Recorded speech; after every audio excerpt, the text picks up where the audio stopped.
Donald Trump রাশিয়াকে ইউক্রেনের সঙ্গে যুদ্ধবিরতি চুক্তি করার জন্য 10 দিনের সময়সীমা বেঁধে দিয়েছে।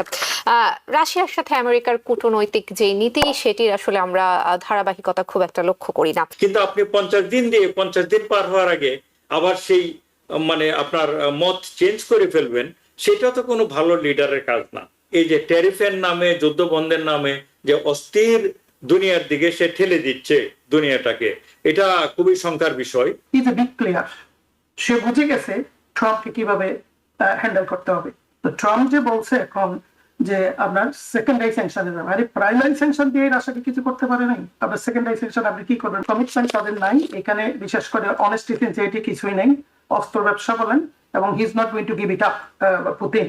So he is going to continue what he is going to do because of safety, security or defence for him, যে তার দোরগড়ায় একেবারে আরেকটা ন্যাটো কান্ট্রি হবে।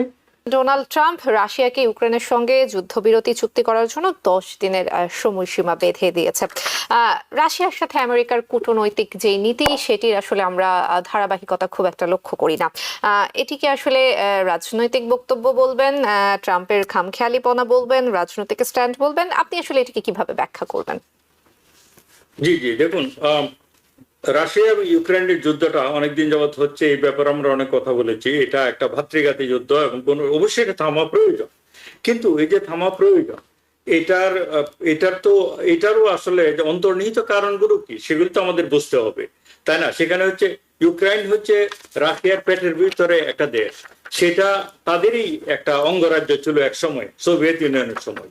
এখন যেহেতু সোভিয়েত ইউনিয়ন ভেঙে পড়েছে, এখন আসলে ন্যাটোর প্রতিদ্বন্দ্বী সে অর্থে পৃথিবীতে নেই।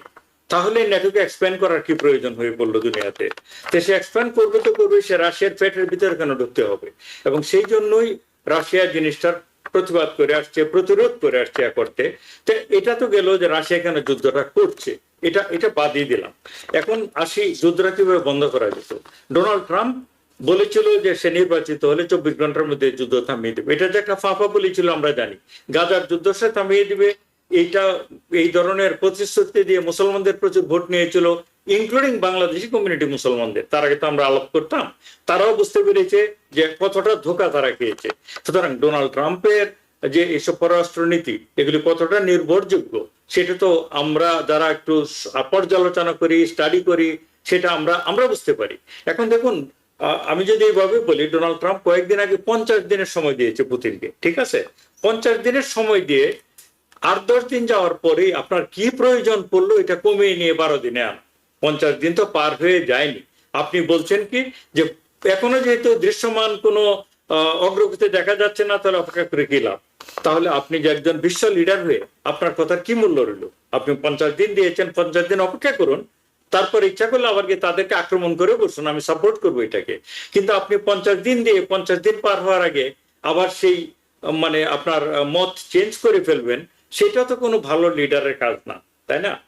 পুতিনরা ভালো কিছু করছে আমি বলছি না, আমি বলছি আমরা কি করলাম। কেন ডোনাল্ড ট্রাম্প 50 দিন বলে এখন 10 দিনে কমিয়ে আনলো? আরেকটা জিনিস যেটা, সে ডোনাল্ড ট্রাম্পের কথাতে পুতিন যে এই যুদ্ধ থামাবে না, এটা তো আমরা অলরেডি বুঝে গিয়েছি এবং আমরা জানি। কারণ হচ্ছে ডোনাল্ড ট্রাম্পের কথাতে যদি যুদ্ধ থামাতো, তাহলে তো অলরেডি 8 মাস হয়ে গেছে ডোনাল্ড ট্রাম্প ক্ষমতায় আছে, এটা হবে না, তাই না? এখন ডোনাল্ড ট্রাম্প যেটা বলছে যে সেকেন্ডারি স্যাংশন দেবে। সেকেন্ডারি স্যাংশনটা কি? রাশিয়ার সাথে যেসব দেশ যে বিজনেস করবে, including Bangladesh, including India, China, তাদের সমস্ত জিনিসপত্রের উপর 100% ট্যারিফ দেওয়া হবে। ট্যারিফের নামে এই যে অস্থিরতা দুনিয়াতে সে তৈরি করছে, সেটা আপাতত মনে হচ্ছে না এটা বড় কোনো ডিল। আপনি এটাকে 5-6 মাস সময় দেন, কি বড় জোর 1 বছর সময় দেন, দেখবেন পৃথিবীর অর্থনীতি কিভাবে ধসের দিকে চলে যাবে, বাণিজ্যের যে যুদ্ধ শুরু হয়ে যাবে সারা পৃথিবীতে।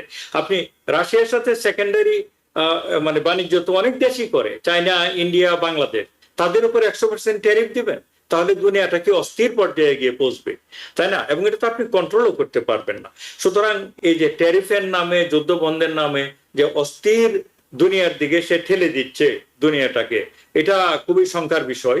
এই জন্য আমি মনে করি যে এটা আসলে ভালো কোনো সিদ্ধান্ত হলো না আমার দৃষ্টিতে, যে এটা 50 দিন থেকে কমিয়ে 10 দিনে কমিয়ে আনলো।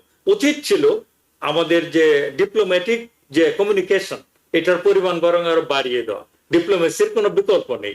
আমরা যদি আন্তরিক হই ব্যাপারটাতে, ডোনাল্ড ট্রাম্প নিজে ফোন না করেও তার ন্যাশনাল সিকিউরিটি কি বলে ইন্টেলিজেন্স আছে, তারপরে ন্যাশনাল সিকিউরিটি অ্যাডভাইজার আছে, ফরেন মিনিস্টার আছে, মানে সেক্রেটারি অফ স্টেট, তাদের মাধ্যমে রাশিয়াতে তাৎক্ষণিকভাবে একটু যোগাযোগ বাড়িয়ে দিতে পারে, কথা বলতে পারে, নেগোসিয়েশনের উদ্যোগ নিতে পারে।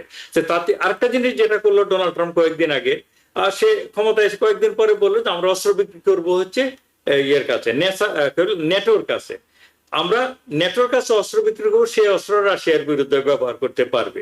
তাহলে এটা তো আসলে এক ধরনের ওই যে যুদ্ধ অবস্থাটাকে চালিয়ে যাওয়ারই মনোবৃত্তি প্রকাশ করা। সেখানে তো আমরা যে শান্তি চাই, আমরা যে ডিপ্লোমেসিটাকে প্রদান করতে চাই, সেটা তো তার কথাতে ফুটে ওঠে না। তাতে করে হয়তো একটা ইন্ডাস্ট্রির লাভ হয়, অর্থাৎ যারা অস্ত্র বানানোর ইন্ডাস্ট্রির সাথে জড়িত আমেরিকাতে, তারা হয়তো লাভবান হয়। কিন্তু আমরা যারা সাধারণ মানুষ, পৃথিবীর যারা শান্তিপ্রিয় মানুষ, তাদের জন্য তো ভালো কোনো নজির সেটা স্থাপন করছে না এবং ভালো কোনো দিক নির্দেশনা দিচ্ছে না। অর্থাৎ ভবিষ্যৎ নিয়ে আমি অনেকটাই শঙ্কিত। জি, কিন্তু ডক্টর খালেকুজ্জামান, পুতিনের আচরণকে আসলে আপনি কিভাবে ব্যাখ্যা করবেন? ট্রাম্প বলছেন তিনি যখন ফোনে কথা বলেন তখন সবকিছু সুন্দর থাকে। পুতিনের আচরণ, পুতিন তো আসলে এমন কোন আইডিয়াল লিডার, তাই না? পুতিনকে তো সমর্থন আমি করছি না, কিন্তু পুতিনের যে মানে আইডিয়াল লিডার না, এটার জন্য আপনি তো অন্যান্য অস্ত্র মানে অন্যান্য টুলস ব্যবহার করতে হবে। সেটা আপনি চাইনার সাথে আমেরিকার সবচেয়ে বড় বেশি পার্টনারশিপ, তাদের সাথে নেগোসিয়েশন করতে পারে যে তোমরা তাদেরকে বোঝানোর চেষ্টা করো, আদারওয়াইজ তোমাদের সাথে আমাদের সম্পর্ক তো ভালো থাকবে না। ইন্ডিয়ার সাথে নেগোসিয়েট করতে পারে আমেরিকা, কারণ ইন্ডিয়ার একটা বড় বার্গেনিং ক্ষমতা আছে রাশিয়ার সাথে। এগুলি তো আমরা দৃশ্যত দেখছি না। মিডল ইস্টের সাথে ভালো সম্পর্ক আছে, টার্কির সাথে রাশিয়ার ভালো সম্পর্ক আছে। আমেরিকা যদি খুবই আন্তরিক হয় ব্যাপারটাতে, তারা তাদের যে মিত্র আছে এখানে, তাদের সবার সাথে রাশিয়ার সম্পর্ক ভালো, এমনকি জার্মানি ফ্রান্সের সাথে রাশিয়ার সম্পর্ক অতটা খারাপ না। তো তাদের মাধ্যমে তারা একটা ইউনিফাইড একটা প্রচেষ্টা নিতে পারে পুতিনকে, যে তোমার এই যুদ্ধটা থামানো খুব জরুরি, কারণ এর জন্য আমরাও মনে করি না এটা সঠিক। তাহলে এটা না করে আমি যে আপনি শুধু মানে শক্তিমত্তার মাধ্যমে তাদেরকে ডিল করতে যান, এটা ভালো হবে না। কারণ হচ্ছে রাশিয়ার যে পুতিন, তার দেশটা তো কোনো গণতান্ত্রিক দেশ না। সে জনগণ কেমন আছে এটা নিয়ে সে কেয়ার করে না। তার যত রাজস্ব, তার যত আয় এই দেশে, সেটা কিন্তু প্রায় অনেকটাই সিংহভাগ সে অস্ত্র তৈরির মানে খাতে ব্যয় করে। রাশিয়াতে প্রতিদিন, রাশিয়া এবং ইউক্রেন মিলিয়ে প্রতিদিন প্রতি সপ্তাহে 5,000 লোক মারা যাচ্ছে। এটাও তো একটা খুব দুঃখজনক ঘটনা, তাই না? সুতরাং এটা কিভাবে থামানো যায়? ডিপ্লোম্যাটিক মেজারের মাধ্যমে, অন্যান্য মানুষকে ইনভলভ করিয়ে নিয়ে, নেগোসিয়েশনের মাধ্যমে, দোতিয়ালির মাধ্যমে, এই উদ্যোগটা আমি সেভাবে দেখছি না। জি, প্রফেসর ডক্টর গোলাম মাতবর, ট্রাম্পের যে ঘোষণা 10 দিনের মধ্যে যুদ্ধ বন্ধ করতে হবে কিংবা রাশিয়ার সাথে সম্পর্কযুক্ত অন্যান্য দেশের উপর 100% ট্যারিফ বসানো হবে, রাশিয়ার উপরে ট্যারিফ বেশি বসানো হবে, এই বক্তব্যগুলো আসলে কতটুকু বাস্তবসম্মত? আসলে দেখুন, ইটস অ্যাবাউট লিডারশিপ। লিডারশিপ দুই ক্ষেত্রে আমি বলবো, ট্রাম্পের লিডারশিপ এবং পুতিনের লিডারশিপ। ট্রাম্প আমরা জানি he is a populist leader. Populist লিডাররা কিন্তু এরকমই, তারা বলে ফেলবে, they don't think about actually the accountability কি হবে, এবং তারা they don't think about shameful situation or anything. 10 দিনের ভিতরে বলছে, এখন 50 দিন, 10 দিনের ভিতরে বলছে। অন্যদিকে একজন হচ্ছে অটোক্রেটিক লিডার, ক্লিয়ারলি এবং ওয়েল সেড ডক্টর খালেকুজ্জামান, যে সে তো জনগণের কথা চিন্তা করে না। 5,000 করে প্রতি সপ্তাহে দেখেন দুটো দেশে বাড়তে গেতেই এই যুদ্ধে মারা যাচ্ছেন। They don't care about it. So একজন হচ্ছে অটোক্রেটিক লিডার আর একজন হচ্ছে পপুলিস্ট লিডার। আপনি দেখুন, এই ভদ্রলোক সবসময় কিন্তু টেলিফোনে কথা বলছে পুতিন ট্রাম্পের সাথে, এট দ্য সেম টাইম পরের দিন দেখা যাচ্ছে সে অ্যাটাক করে বসছে ইউক্রেনকে। সুতরাং এই ফোন আলাপ, সে কিন্তু ইজ এ বিগ প্লেয়ার। সে বুঝে গেছে ট্রাম্পকে কিভাবে হ্যান্ডেল করতে হবে। তো ট্রাম্প যে বলছে এখন যে আপনার সেকেন্ডারি স্যাংশনে যাবে, আরে প্রাইমারি স্যাংশন দিয়ে রাশিয়াকে কিছু করতে পারে নাই, আপনার সেকেন্ডারি স্যাংশন আপনি কি করবেন? ওই দেশগুলোকে আপনি, যে ইন্ডিয়া প্রচুর তেল কিনেছে ওই সময়, তার ইকোনমি তো ওখান থেকে বেনিফিটেড হয়েছে, বিশেষ করে রাশিয়ার ইকোনমি, চায়নার সাথে তার সম্পর্ক, এবং ছোটখাটো আরো দেশ যেগুলো আমরা বলছি আর কি, যে এইবার টার্কি, যে এদের বিজনেস এতে করে হবে কি জানেন? হ্যাঁ, আমিও কনসার্ন যে ওয়ার্ল্ডের economy is going to be devastated, but আমার কাছে মনে হয় there will be new reconfiguration. Already কিন্তু আপনি জানেন BRICS এবং all kinds of the things, new currency against the dollar, all kinds of things. এবং এগুলো কিন্তু এইভাবে থাকবে না. Ultimately that's going to happen. So আমি মনে করি না secondary sanction is going to be that effective. So it is the leader. আমিও আবারও বলবো যে কমিটমেন্ট তাদের নাই এখানে, বিশেষ করে অনেস্টি সিনসিয়ারিটি কিছুই নেই। অস্ত্র ব্যবসা বলেন, এবং he is not going to give it up, Putin. So he is going to continue what he is going to do because of safety, security or defence for him, যে তার দোরগড়াই একেবারে আরেকটা নেটো কান্ট্রি হবে। all kinds of excuses are there, এবং এরাও বা instigate করছে কেন ওখানে যেতে হবে। So there is no actually the real honest এবং sincere commitment to end this war, এবং এটা is not going to actually cease within a very short time. It will continue.